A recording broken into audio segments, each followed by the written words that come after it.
Hey friends, Nina here. We are back with a pretty gruesome case from Canton, Michigan in 2007. There's a beheading, mutilation, dismemberment. It's really gross. We are going to get into drugs, sex offenses, high schoolers, and marijuana possession. It's got everything. It's like a soap opera. So let's get started. High school is supposed to set the stage for the rest of your life. I mean, that's what we tell high school students, right? Get good grades, stay out of trouble. These are the best years of your life. Well, it's time to think about college or maybe learning a trade. What are you going to do after high school?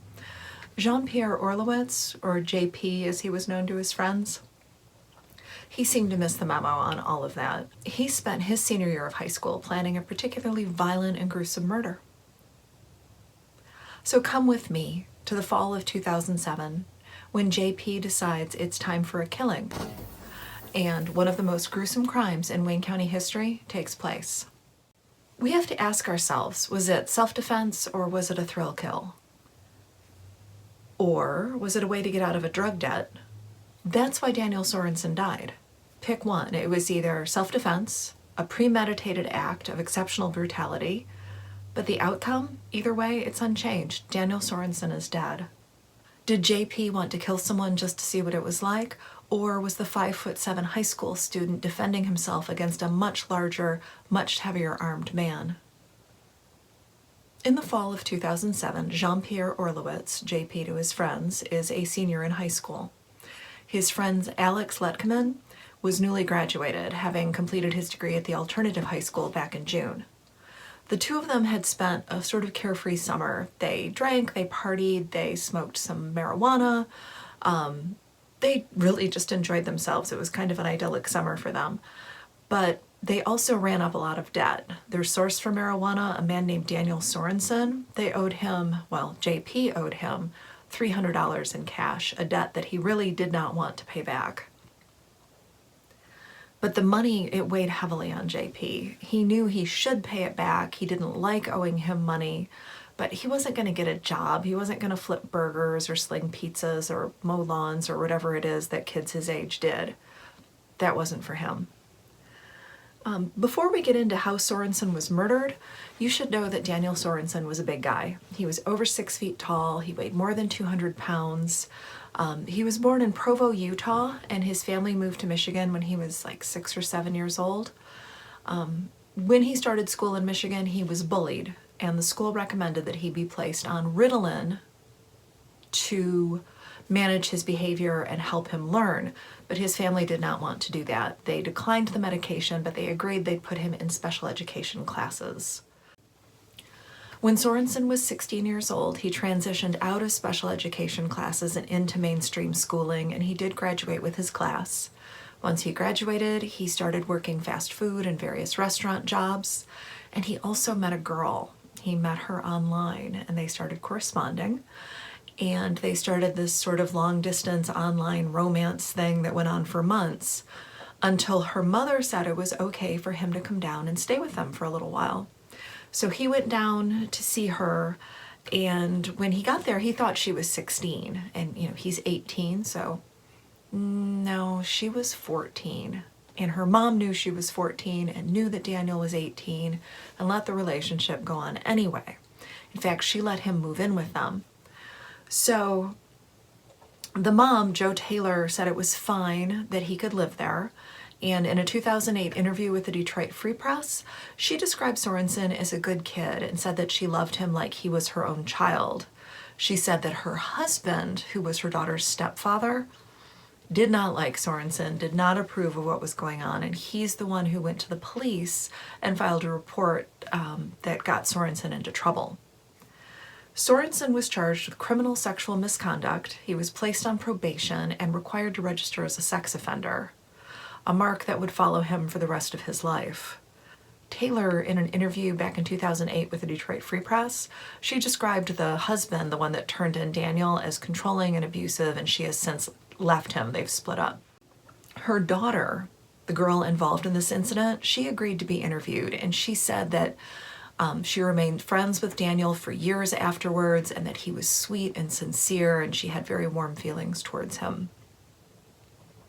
So Sorenson comes back to Michigan after all of this has taken place, and he's got to get a job, but he's on the sex offender list.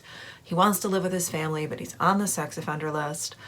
He ends up settling at a house in the city of River Rouge, which is just south of Detroit. It's not a great community. It's right by Zug Island, so it's very industrial, and there's lots of smoke and factories and trains and boats. It's just south of the River Rouge.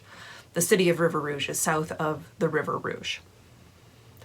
So Sorenson turns to dealing drugs, just marijuana. He's selling it. It's how he's making a living because it's hard for him to find work. His parents do not approve of this. But it's that summer of 2007 when JP is introduced to Daniel Sorenson, which puts this whole story in motion. It's the catalyst. He starts buying drugs from Daniel, and Daniel begins extending JP credit, which is a huge mistake. My mom always said, never a borrower or a lender be, and that's really good advice.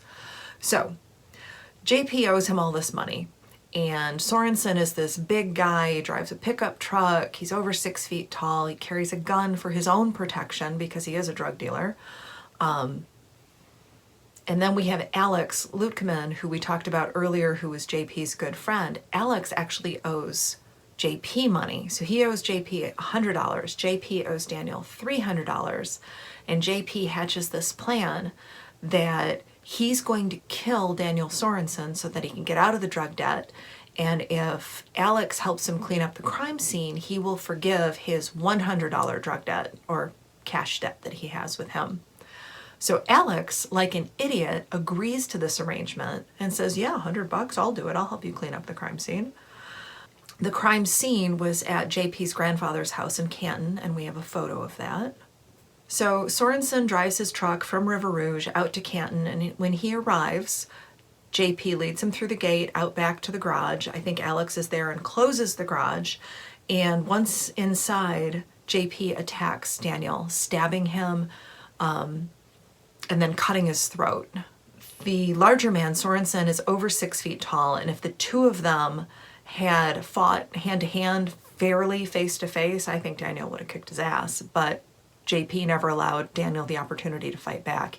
He attacked him from behind, he stabbed him, he cut his throat, got on top of him, stabbed him a bunch more times, more than a dozen times, in fact. JP stabbed Sorenson. So now that Sorenson's on the ground and bleeding out, he's mortally wounded from this attack by JP. JP gets out a hacksaw and he cuts off Daniel Sorenson's head. Then JP really goes to work. This is just awful. I mean, I giggle a little bit, but it's just so horrifying. He gets out a blowtorch and goes after JP goes after Daniel's fingers and toes, melting them down with the blowtorch so that his body can't be identified. So he separated the head, he's got the body, they roll the body in the tarps that were already spread on the floor of the garage in anticipation of Daniel's arrival. And then JP calls a friend to come over and help them get rid of the body. Like he's turning it into this social thing because Alex is there and this other friend's there and JP's there and poor Daniel's dead on the floor with no head and burned hands and feet. This friend arrives and sees the wrapped up body. He doesn't see the mess, he just sees the wrapped up shape of the body, and he agrees to help JP by giving him his shirt and his pants because everything JP is wearing is covered in blood. So Alex and JP, with the help of this third friend who does testify but is not charged because he was so cooperative, they load the torso into the back of the truck. They've got the head in basically a big storage container, which they also throw in the back of the truck. They drive to a new construction development also out in Northville, which is not too far from Canton. I think the cities border each other, and dump the body at the back of one of these new construction developments where people are not living yet. And once they dump the body, they douse it with gasoline and light a match and just leave. So there's this burning corpse in the back of a subdivision waiting to be discovered, and it's found the next day. Utility crews who arrive to do some work find this charred plastic human lump thing by the side of the road, and they call police. But that night, JP slept fine. He didn't have any trouble, but Alex, who helped him clean up, Alex is having a lot of guilt. He doesn't like what he did. He doesn't like what he saw. So he goes to the police and confesses what they've done. He told them, and I believe he's truthful here, that he only helped with cleanup, that he was not party to the actual murder, that was all JP. And it'll only take a day or two before both boys are in custody and they recover Daniel Sorenson's head, which had been thrown in the Rouge River. It's no surprise that with a case like this, high school students, a beheading, a drug debt, it's got everything, the national press picks up the story, and Judge Michael Garou of the 35th District Court, he lays down a gag order on the case. He does not want a tainted jury pool. He doesn't like how sensationalized things are becoming, so he's like, nope, nobody can talk about it. Quiet. And this was really smart on the judge's part because it really did preserve his jury pool and allow there to be a fair trial.